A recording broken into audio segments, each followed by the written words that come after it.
All right, and we're improvising, everybody, but we'll just get started, and I'll do my best to work the interweb thing, and we will have a great time here. So, first off, thanks everybody for joining us for the April percussion hang, and I want to welcome Roquy Danzinger from Istanbul. Welcome, Rocky. Thanks for being here. Thanks for having me. So I don't know that you've been traveling back and forth between the U.S. and Turkey for a lot of years, and now you're living over there. Can you tell everybody like what's happening? What are you doing? In Istanbul?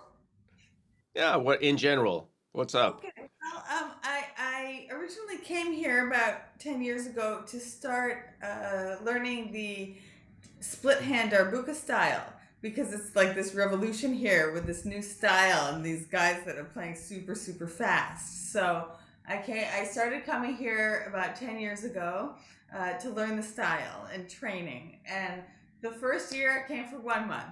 Then the second year I came for 2 months. Then the third year I came for 3 months. Then the fourth year I kept on adding months. And then I just moved here. And I train here with my teacher, who's one of the greatest darbuka players, Bunyamin. We train on a daily basis. And um, I usually perform and stuff, but not this last year. So it's been a little different for me, this last year. But Yeah, and still where how training, teaching online. uh-huh. Um, yeah. How did you get moved towards towards the darbuka and the what we call Middle Eastern, but I don't know what you would call maybe Arab drumming or those styles of drumming. And where did you start exactly? Well, actually, it's interesting because I come from a classical music family. Both of my parents are classical musicians, and I had a very strong classical music upbringing, mostly viola and piano.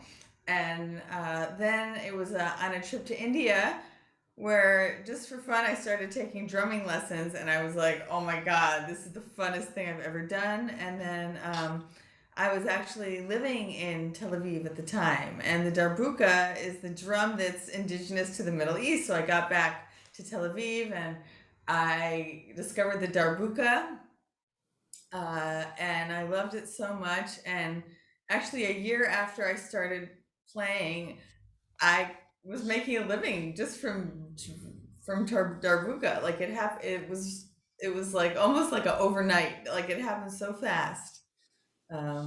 Yeah. Wow.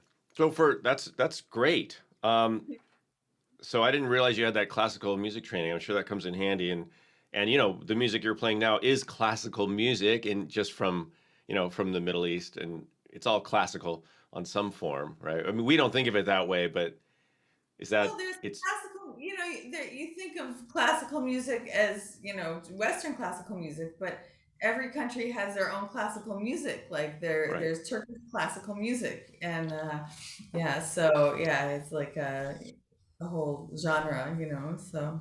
Yeah. So for those people who are not as familiar with the darbuka, could I ask you just to give a quick, here's the darbuka and here's how I hold it and here are the basic sounds and then we can get into a little more of the fancy stuff. Okay, sure. Well, this is the darbuka. This one's the Egyptian darbuka. It's one of the most common kinds, and I'm right-handed, so I hold it over my left side. And I mean, not everybody sits in full lotus like me to play, but you just have to find what's comfortable. But most players sit in a chair, but I just love sitting in full lotus position, so I sit like this. And then the style that I've been learning, training in Turkey is we use all the individual fingers to make the sounds, not just each hand. So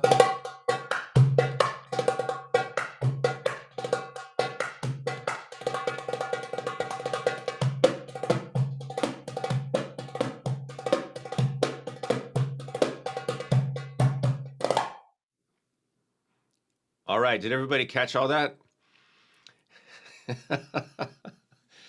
You have your practice cut out for you. So, all right. Yeah. So the darbuka is incredibly, Or yeah, super expressive. I was just gonna say, everybody heard that amazing range, right, of pitches and sounds, and such a range, and that's what I love about the darbuka. And it's such a, and also I don't know if you notice what a light touch I have when I play. This is such a live, loud instrument that you can have such a, you just like my fingers are feathers, such a light touch, but it really sings out, so you don't have to hit it so hard, and it's really fun to play. And yeah, the range, it could almost be like a melodic, there's so many different tones of notes that yeah. I also there's this is like the more of the pop music cabaret type, and then what my teacher plays is more like this. uh,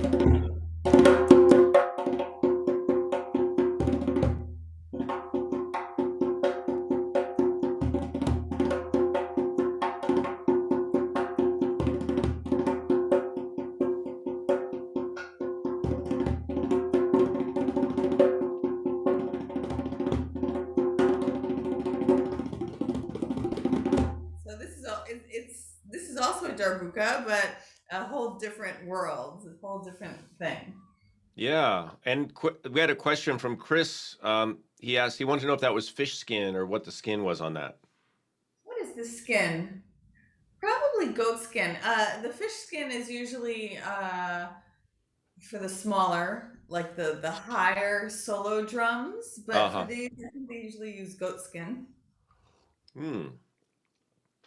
And obviously the other one you said that's a plastic skin, the Yeah. aluminum drum, right? So the darbukas traditionally, and correct me if I'm wrong, I'm not an expert in this, but started off as basically pottery, like clay, and then now the modern drums are often aluminum or some sort of metal, thin metal. There's Yes, different but, models.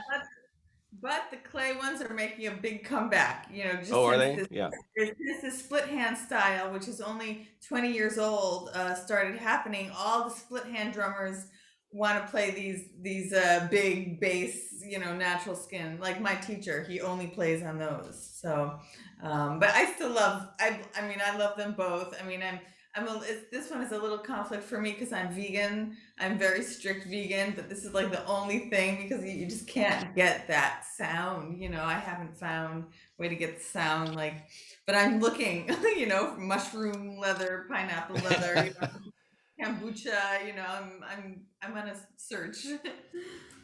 Maybe I need to connect you with. There was a graduate student, a PhD student from Germany that contacted me, and she was working on textile-based drum heads, um, Oh, and huh. woven different kinds of woven heads. I mean, and those do exist in our industry. They have for a long time, actually. But yeah, she was experimenting with different types of fabrics and materials and all that stuff. So maybe, Oh wow, yeah. yeah. I'm interested in But I that. I Yeah. respect your commitment to, Oh, to thank to not just the vegan part, but also to the drumming part and making that exception because that's probably a big deal. So Yeah, I resisted for a while, and I was like, no, I'm not going to play those. And then I was just like, this is where one thing of making an exception. But I have a really cute story about the old clay darbukas, though. I was talking to the Egyptian king of tabla, Said al Artis. He's like the superstar darbuka player of Egypt, and he told me a story that there's these guys in the Middle East that go around with these carts in the neighborhood, and they yell, "Bring out your old stuff! Bring out your old stuff!" And you could just give him your old stuff that you don't want anymore, and then so this tradition, and it used to be that the old stuff cart guys, had these little clay darbukas, and they would give people a darbuka in exchange for their old stuff.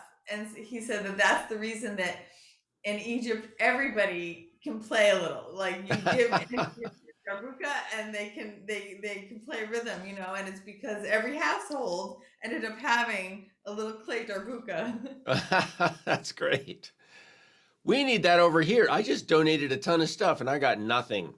Ah. But actually, I just donated some drums myself, so I don't know, maybe somebody will get one Yeah. of my old drums. That's great. Well, I think I'm imagining, and everybody, you can ask a question in the comments or have a request in the chat area, and I will do my best to look in there. Um, so somebody asked, how is it built? The darbuka. So I guess if you want to talk a minute about that, and then if Okay. you want to share any music or anything, that'd be great. Great. Okay. Well, this one is cast aluminum, and then they put the mother of pearl on the outside and a plastic head.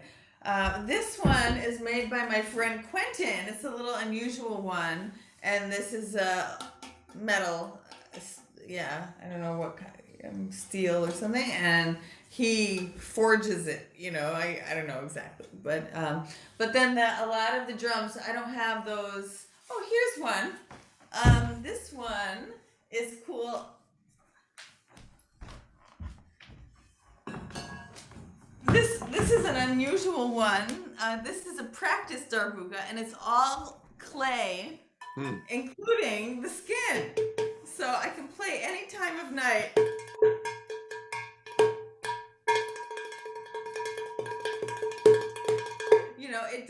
It just makes this tiny little sweet sound. So it's great for playing if you want to play at home, and it's a great way to make your fingers strong because you really have to wham it to get a sound. So yeah, Yeah. there's a lot of darbukas. The darbukas now that the Turkish drummers are playing, it's like ceramic, like it's clay like this, but then they have like a natural head on it. So that I don't have any of those. This is my house. We're on lockdown today, so I also have my darbuka office, which is just like where we train Hmm. in downtown Istanbul, but I can't go there on the lockdown days. Yeah. So talk a little bit about your teaching, and so I know you went there to study, but you also do teach, and how are you doing that? And especially these days, what are you doing? Well, I've written so far 5 books about darbuka drumming, and I've created a notation system which shows exactly which finger to hit and where to hit it on the drum. And it's a system that's a lot of my students are using, and a lot of other drummers are starting to use that. And uh, so and then so that really helps me teach. Like I can write a composition, type it out, give it to my student, and they play it. It really works. The system really works. So then recently I took all my teachings and I kind of made them onto an online school. And it's called darbukaschool.com. And it was lucky for me that I had that all up and running before the pandemic. So, I'm still able to teach through that. And that's great. I have a lot of students in that online school. And I also started doing these live classes through Facebook Live that Oh, great. I do 1 or 2 a week, and my teacher does one, like an advanced one, and I help with that too. And that's just amazing way. There'll be a class and I'll see my student from China, my student from Mexico, my student from Russia, all watching and practicing at the same time. So it's amazing with the technology, like how you can do that these days. So I'm really grateful that I'm still able to really connect to my students in all the parts of the world, and it's not the same as being in the same room, but it's still like we're all still practicing together. So that's really amazing. It is. That is really awesome. And, just the opportunity for people to really, in some ways, we can do some more than we were doing before because of the technology, Exactly, you know. exactly. So it's I have that all set up now, and like my darbuka Sundays, where I have classes. Yeah. So, I'm just really, really grateful for that, and it's fun for me too because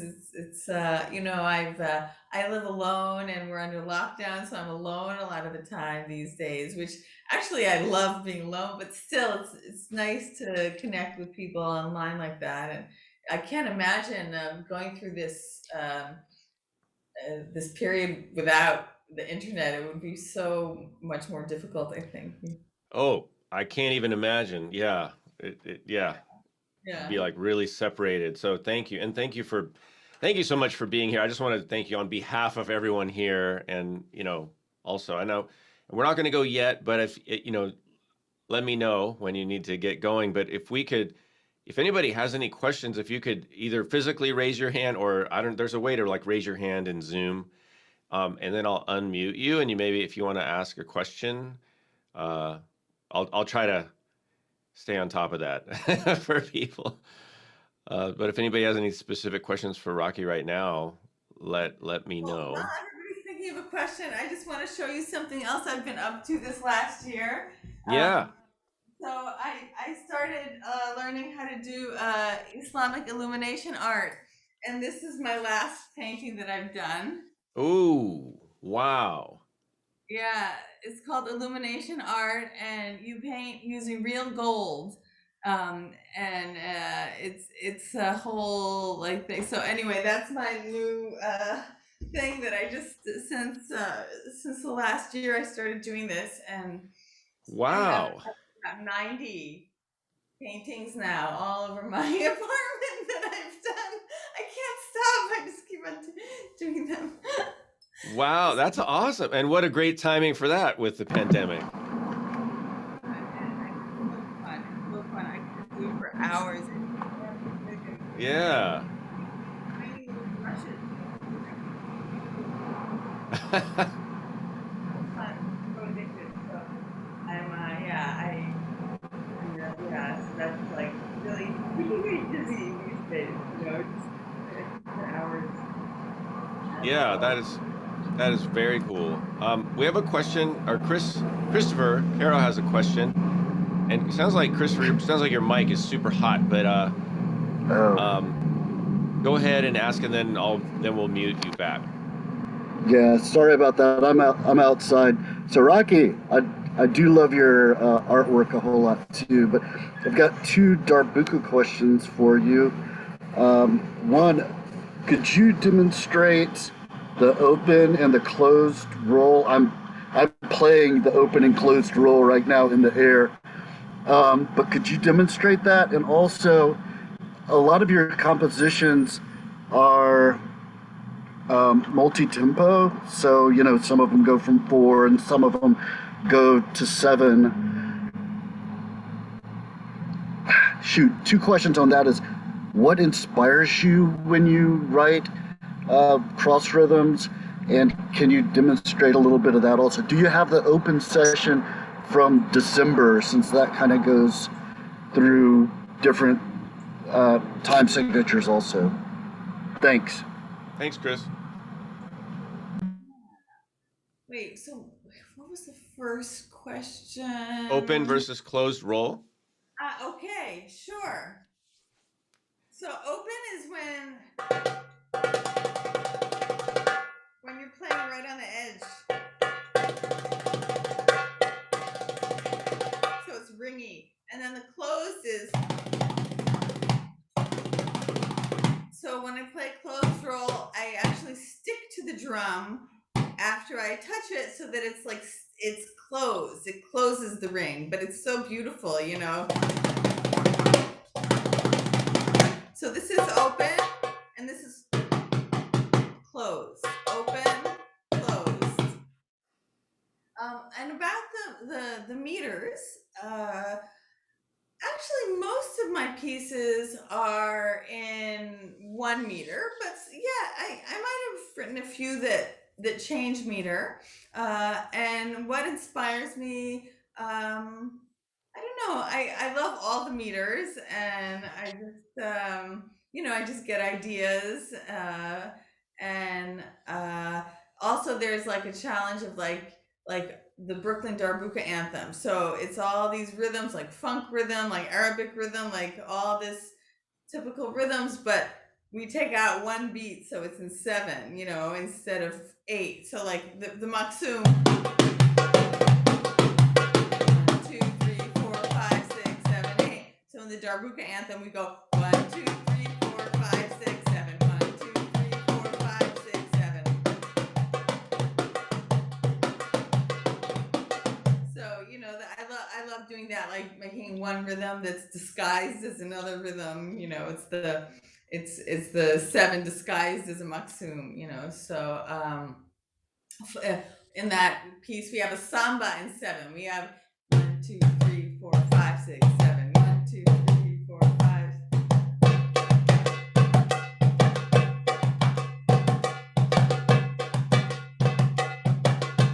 Samba or a funk.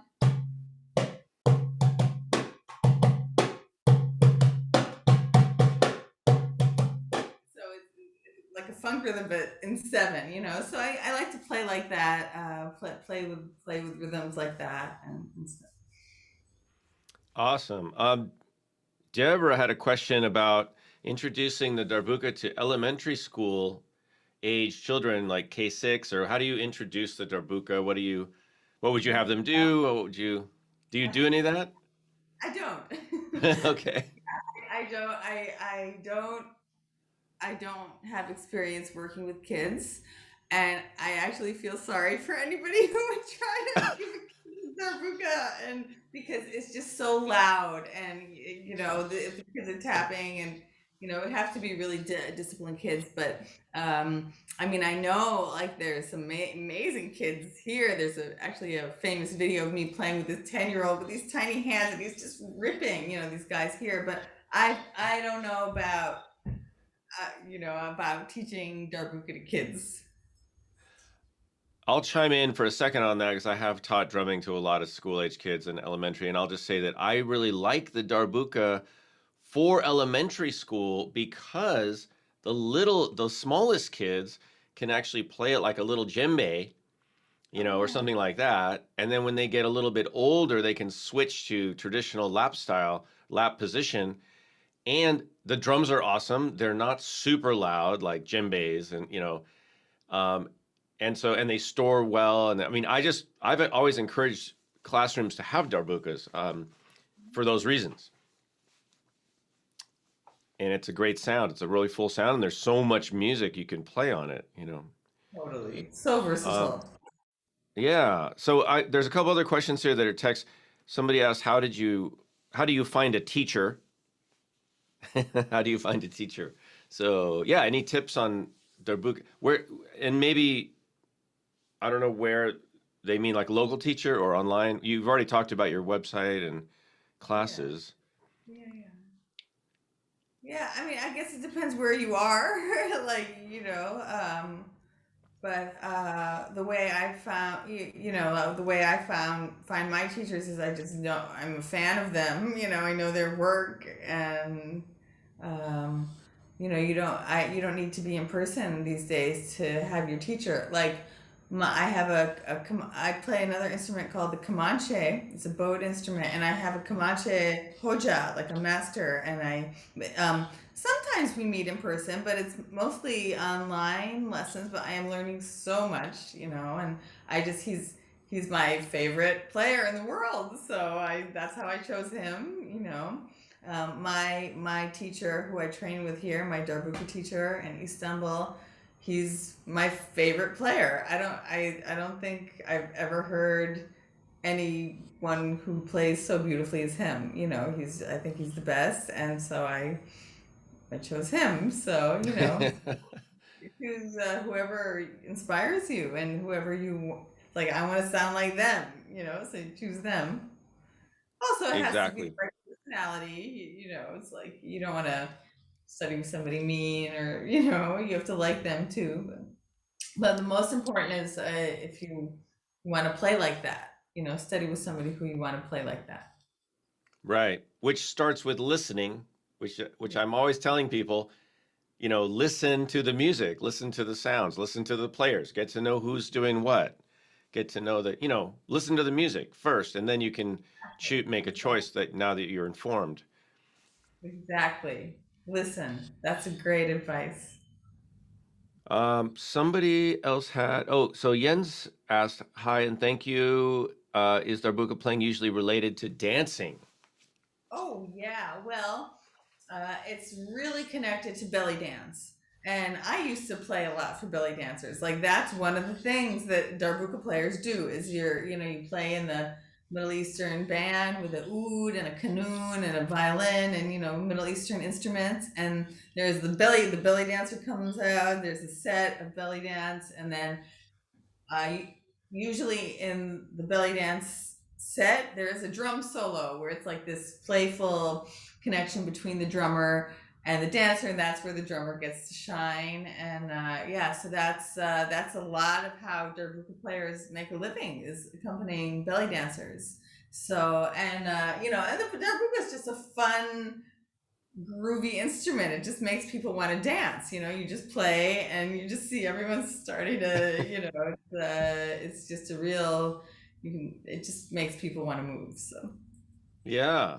Now, this is a little bit of a personal question. Have you started dancing more since you're playing the music so much? Like, do you also? I know a lot of drummers also do dance yeah. in styles. When I was playing for belly dancers, it's been about 10 years since I played for a belly dancer. But before, when I was doing that, then I actually took belly dance lessons, and I even performed a couple times as a belly dancer. And it really also that helped me realize what uh, how to play for a belly dancer, but if I was thinking of it from her perspective, so it made me a really good accompanist of belly dancers. But like I said, for the last 10 years, I've been on a whole different path. And I don't really, yoga kind of took over, and I don't dance much anymore. Mm-hmm. But that's a great point. And even and I wouldn't say I'm a dancer, but I do enjoy it. But even I've taken like West African dance classes and some Brazilian dance classes and some, just to learn a little bit about the style. But your point about understanding it from the dancer's perspective to be a musician, that's so important. It's so important. So I would just recommend that to everybody. Like experience it from the dancer perspective if you're going to play for dancers. Yeah, totally, totally. Yeah, because otherwise, and I'm sure we can all relate to this a little, is that you run the risk of being that musician that just kind of plays for him or herself and not in service to the dance. You know, Exactly. yeah, Exactly. and you end up overplaying and all kinds of stuff, and nobody needs that. You save that for your solo project record, right? You save all your Yeah, chops. yeah, that's for the solo, but yeah. Just to, it's an art of making the dancer look good, be doing things predictable enough so that she can nail it, being playful. It's not so much about showing off like, oh, look at me, it's more about the interaction and being playful with a dancer and knowing what to do so that she'll catch it and, make her look good. Yeah, exactly. And it's so satisfying, right? When you see any two artists, two musicians or a dancer and a musician, right, have those moments of connection and interaction and, pushing back and forth, that ebb and flow, the dancer leading, the drummer responding, and vice versa. Yeah. It's like a conversation, right? It's like listening to the, Exactly. yeah. And we know that every great movie is built upon those conversations where two people have this intimate, moment together. I think that's what drives drama, right? Yeah, yeah. So it's kind of related to that. Mark had a question about, he said you mentioned having a classical background. Did you start out playing keyboards before finger drumming or djembe or what? Well, not keyboards, but I was quite a serious classical pianist. Yeah, and I was, doing competitions, and I had solo recitals, and I would wake up every day at 5, so I could practice a couple hours before school. And really serious on the piano. But all of my teachers, my piano teachers, were always like, "Your rhythm is amazing," and my rhythm was always my strong point. And I was kind of like almost like a math genius in school. I was like super super good and super into math, and so that's why I love the drumming, because I feel like it combines like math and music and sports, like, which is all things that I like, and it combines all of those. Makes sense. Was it Plato in the Republic wrote something to the effect of that he felt like every person should have, he called it gymnastics, and then which just sports, gymnastics, mathematics, and art. So there you go. Your Plato would be proud of you. Yeah. He would be like, yeah. Yeah. All right. But I agree. I mean, intellectual things that stimulate your mind, like math, and then the physical. We've got to be in our bodies. We have to exercise, and we're physical beings. We need to move, and then something aesthetic, right? Something beautiful, whether that's the music or like the artwork. Also, visual art. It's awesome. That's that being a complete human. I think living, taking advantage of everything that we have here. That to live, to feel alive. Yes. Yeah, totally. Yeah. Well, it's so exciting. I didn't know about the artwork. I gotta say, I'm so impressed. And You should see. I mean, my walls are covered. I'm gonna have to get a bigger apartment because I'm running out of. I can't stop. I can't. It's a totally new thing, but I opened an Etsy shop and I've sold 15 so far. I can't believe it. that is awesome. You're like the Miles Davis of Darbuka. Here's another one. Each one gets better, but this one is called the Teacher. Ooh, Look how wow. shiny. Yeah. Yeah. So is that gold leaf? Do you work with what's the gold part? Relief. Yeah. I actually have the real Illuminists paint with pure gold, and I actually got this. This is pure gold. It's 500 lira for just this. It's enough for one painting, and 500 lira is like a week's salary for a Turkish person. It's a lot of. I just keep. I don't know what I just keep looking at it. I'm afraid. I'm like I haven't. Like I'm afraid to use it. Yeah, but I'll use it soon. But so this is like I have these beautiful paints that are gold and shiny and silver, and that I'm using that gives that same shining effect, but haven't done the real thing yet. Well, that's exciting. Let us know when you do. I can yeah, I know what you mean. It would be and I think anybody would be a little nervous if they start putting the brush down with gold and but I'm sure it'll be great. Yeah, I'd have to lock my cats out, like the cats, So yeah, but I'm building up to it, but I still feel like a beginner. But each one that I do gets nicer. So yeah, so I'm a hero. So this is the one I'm working on now, and this is the biggest one I've done so far. So this is what I see. I mean, it's just you can you can Wow. hardly see. It's just a sketch, but but it's so cool, and it also uses kind of math and numbers. I use a compass and ruler, and anyway, so yeah, so I'm so into it. It's taking a little time from my music, but it's just weird with music these days because it's like I'm a performer. I give concerts, and I can give an online concert and make a video, but it's not the same. So Yeah. I'm finding it a little harder to motivate. I used to be, hours and hours a day of practice, hours all day, practice, and now I'm just like there's no concert. It's like so it's nice to have this other, you could do art, you don't need anybody else. You can, it's like it's totally this self-sustainable thing. So that's why it's so satisfying for me these days to do that. Yeah, and that's going with the flow. It's working with the opportunities that we have now. But how are things over there? Are you guys also coming out of the pandemic or a little bit or Nope. no? we Sorry.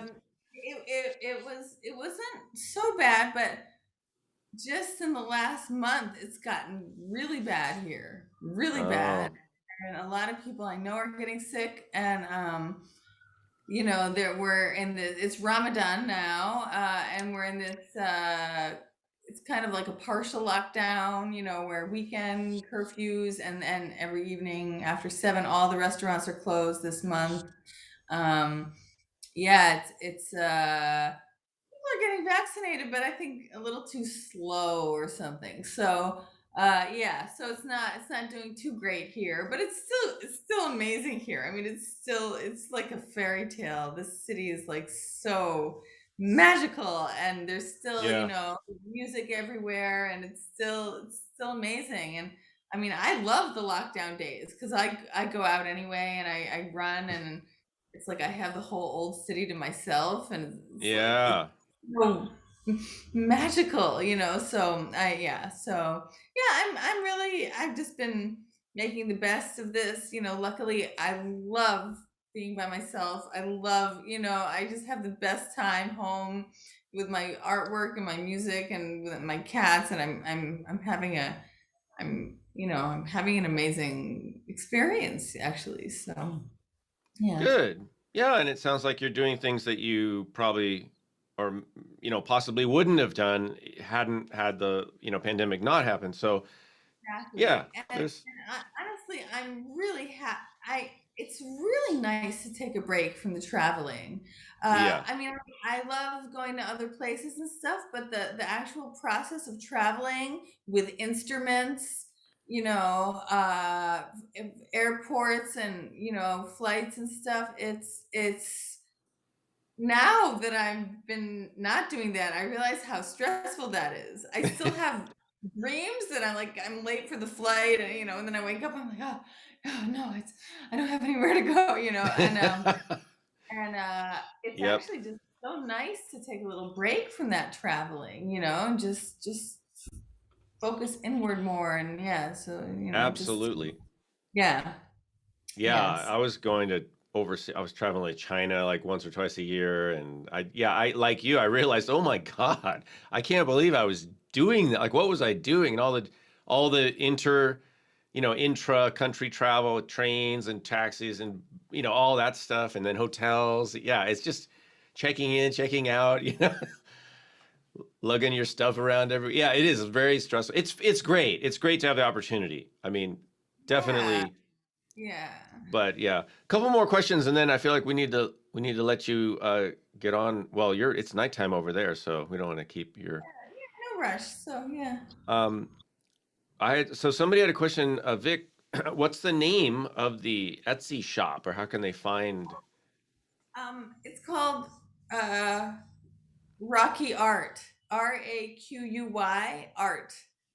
And all my paintings are up there, and I'm selling these. There's this guy around the corner from me who prints on travertine stone tiles. Ah, So I'm also doing a lot of my artwork on these, and this is a self portrait. It's called The Witness. So you see, I'm like in meditation. Those are my eyes, and then the third eye.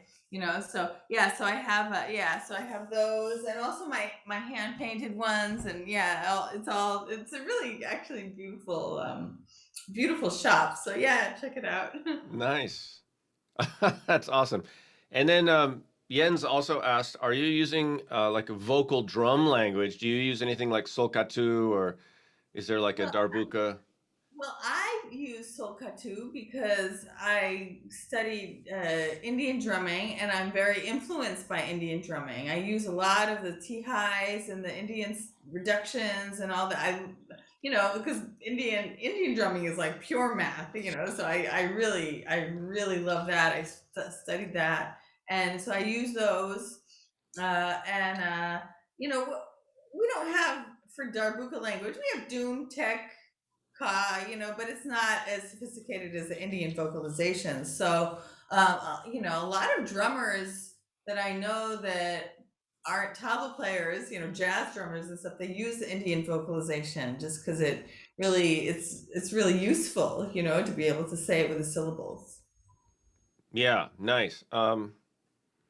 And maybe for people who aren't familiar, would you mind just demonstrating like the solkatu, just a hair? So I realize some people may not know what that is. Yeah, well, I mean, I don't really. I'm not one of those vocalists that do, but you know, like, din, da din din da da din din da da din din da da din din da, or you know, you say for two is taka, Mhm. taka. Three is takita. Four is takadimi. Five is tadikinatum. So if you want to do a 7, you could just do like takita takadimi, takita takadimi, takita takadimi, takita takadimi. You know, so you can use those, you know, just to switch around rhythms and you know play around with it. Nice. So awesome. Hey, thank you so much for spending all this time doing this. Vic, did you have a Oh, question? yes, Rocky, since you're not taking your drums out much and airing them, and how do you suggest storing them and protecting them from humidity? I mean, at this time of My pandemic. drums is just out in the room. Oh, I mean, oh yeah. Yeah, I wish I had. Well, I'm thinking of long-term storage though in a high humidity area. Do you have any problems with the humidity? I do. I'm not sure. Yeah. I All right. don't know. All right. So, Maybe. yeah, this one is so, you know, I never do anything. You know, I haven't even changed the head in like 20 years. And Oh it's my like, God. you know, so. Maybe a dehumidifier. I don't know. I know there's cases that maybe you have people put for guitars, they'll put either a humidifier or something to regulate the humidity. Yeah, I'm doing that. All right. Thank you. Yeah, thank you.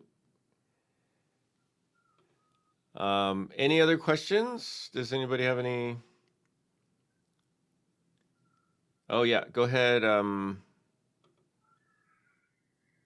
What is the name? I can't see. Hello. Hello, Raymond. Hey, Kalani. How are you, man? Good, good. Cool. I have a question. When you're playing the tambuka, what sort of style of drummer? Let's say, for instance, you were in here and you're about to play your style. What type of style or drummer complements the That's a great darbuka? question. Well, what I have in my band is when I'm playing this darbuka, which is the high solo darbuka, I'll have some other people playing a bass darbuka like this. And that's more like holding the rhythm. You know, this one is doing all the fancy stuff. This one is just like holding down the bass. And then there's the rik, which is the Arabic tambourine with the 5 sissy All right, jiggle. yeah. And those really go well together. You know, that's like, or also the frame drum. But those, you know, those are all Middle Eastern instruments, and those all go really well together. But I know people do fusion stuff. You know, for example, the darbuka sounds great with the cajon. I do duet with a tap dancer, and because the darbuka is so sharp and the tap dancing, so you can really do some cool stuff with that. You know, I've done stuff with drum kit. You know, you could do like duet, darbuka, and drum kit. So you could also do some like fusion stuff. But the traditional supporting drums are the bass darbuka, the frame drum, and the rik. Okay, all right. So as a drum set player, say if you were to come here and we were playing, as a drum set player, what should I be aware of your style going into the situation? well, would we be jamming, or would we be playing? Yeah, sure. Let's say a jam. Let's say a jam. Like basically, if you were to have a drum set player, what would you like them to play to complement what you do? Oh, that's a good question. I'm not sure. I actually personally haven't played too much with a drum set player. Just jamming. I sometimes I played a composition with a drum set player, which is then it's obvious what to play. But I'm not sure. I mean, I guess somebody who would be able to play odd rhythms, because I play a lot of odd rhythms, and I guess if I'm playing this, then it'd be cool to have a more of a bass drum and the cymbals, because that would complement that. But yeah, I haven't had too much experience with that though. Oh, okay. That's cool. Thank you. Thanks, Raymond. Thanks for the question.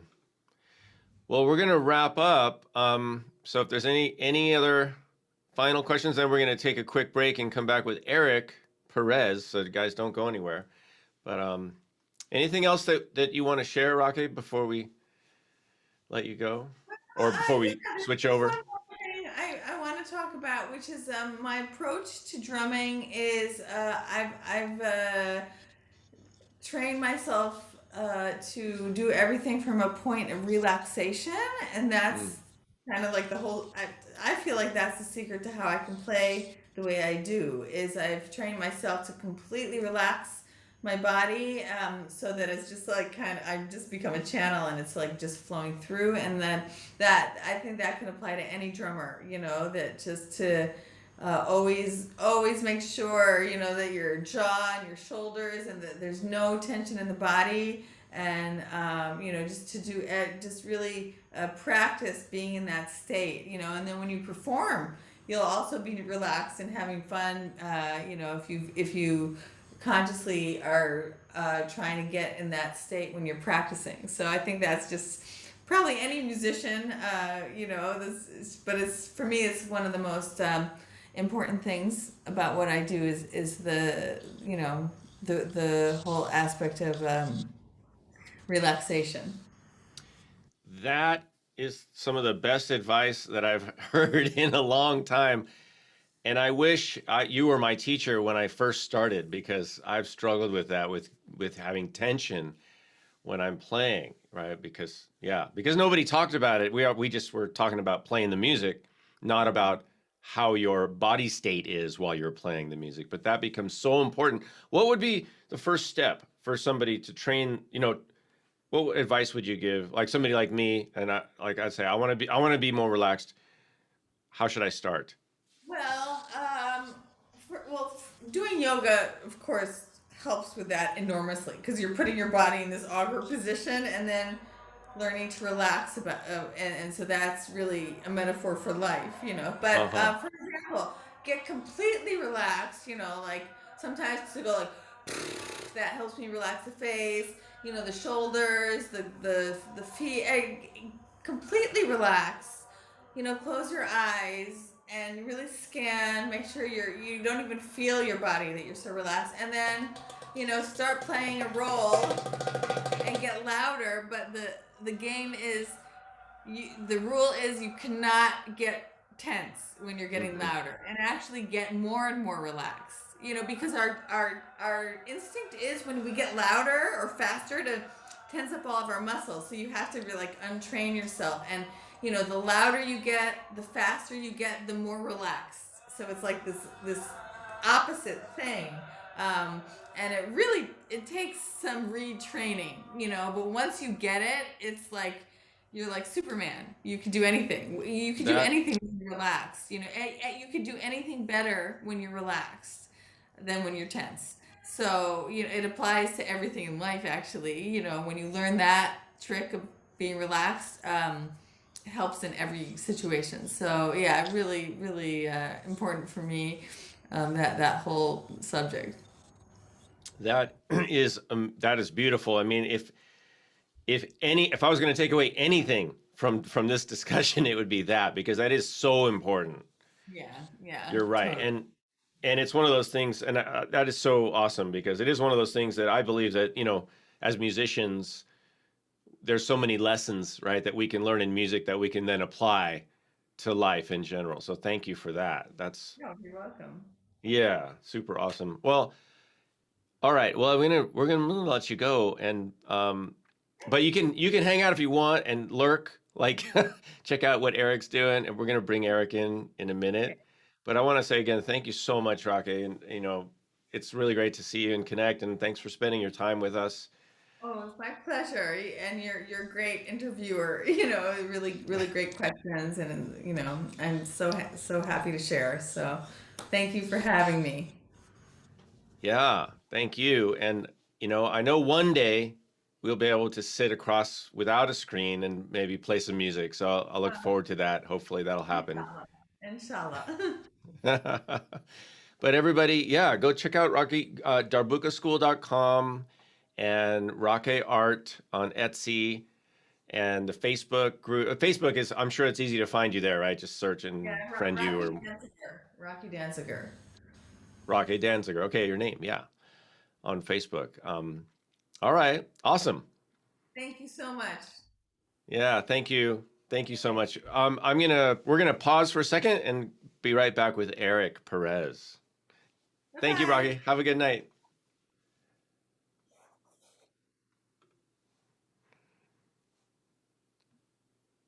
All right, we'll be right back, everybody.